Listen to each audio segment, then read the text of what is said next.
because ours is a fight for the future and it is a fight for freedom.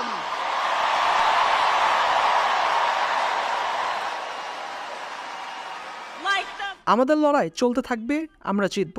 আমাদের হাতে এখন vote দেওয়ার সময়। তোমাদের কণ্ঠস্বর, তোমাদের ভোট। এখন আমরা কি আমাদের কণ্ঠস্বর তুলতে প্রস্তুত? আমরা কি স্বাধীনতায় বিশ্বাস করি? আমরা কি সুযোগে বিশ্বাস করি? আমরা কি আমেরিকার প্রতিশ্রুতিকে বিশ্বাস করি এবং এর জন্য লড়াই করতে প্রস্তুত?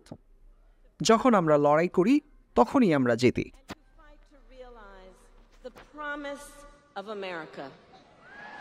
So North Carolina, we have 54 days until Election Day. 54 days. And just 35 days until early voting begins.